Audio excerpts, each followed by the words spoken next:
The court has fixed August 30th for judgment in Matawale's suit against the EFCC ICPC.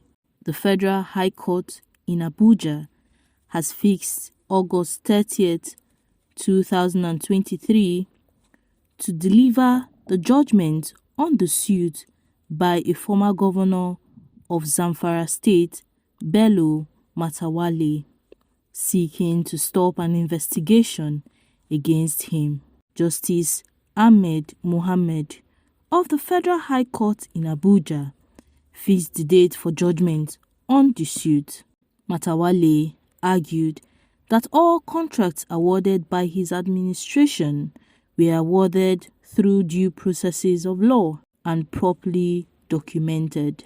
In the amended originating summons marked FHC ABJ CS 753 2023, the Senate Security Service, Nigerian Police Force, Independent Corrupt Practices, and Other Related Offences Commission ICPC, the Economic and Financial Crimes Commission EFCC, the Nigerian Immigration Services, and the Attorney General of the Federation are the first to sixth defendants respectively. Matawale, a ministerial appointee of the President Bola Ahmed Tinubu's administration, in the suit sought a declaration from the court with regards to the judgment delivered by Justice Aminu Aliyu on May 31st, 2023.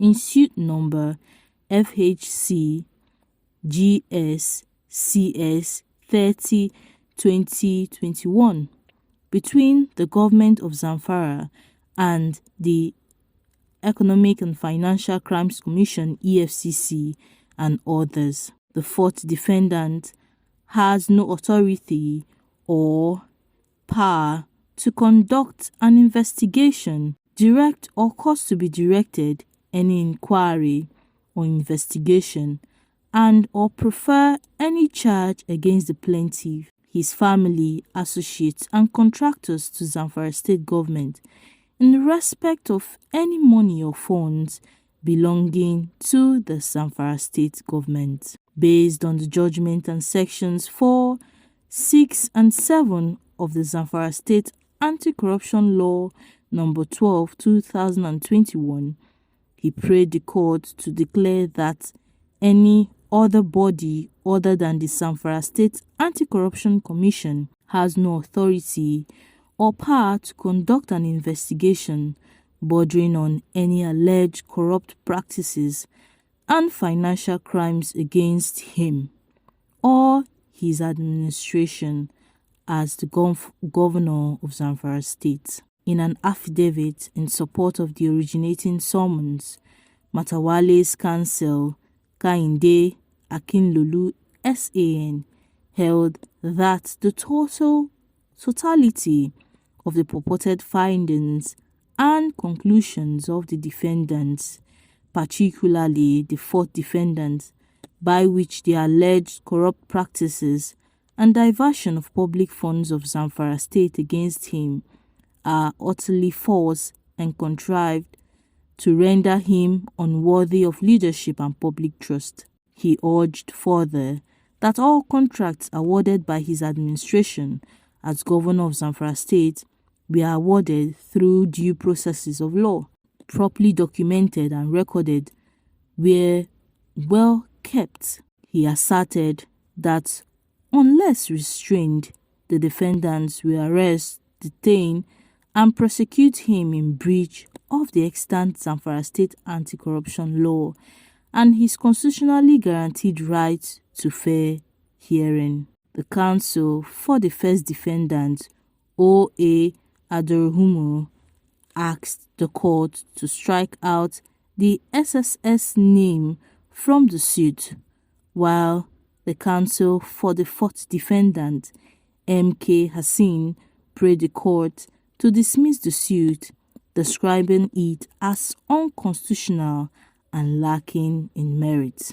Legal counsel for the third and sixth defendants, were absent during the proceedings. The representatives of the counsel for the fifth defendant, M.B. Kanap, in an oral application said immigration was empowered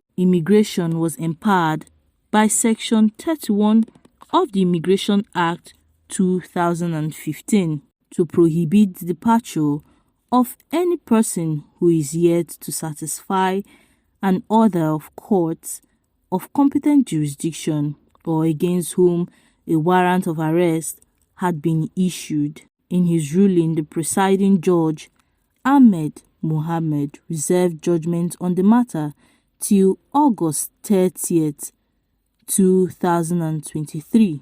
Justice Ahmed Mohammed of the Federal High Court sitting in Abuja has fixed the date for the judgment of this suit, while Matawale, a ministerial appointee of President Bola Ahmed Tinubu in the suit, has sought a declaration from the court with regards to the judgment. In his affidavit in support of the originating motion, by which the alleged corrupt practices and diversion of public funds of Zamfara State against him, he has utterly made false and contrived to render him unworthy of the leadership and public trust. He argued that all contracts awarded by his administration as governor of Zamfara State were awarded through due processes of law, and all contracts awarded to him were properly documented, and the records of the documentation are well kept in a safe place.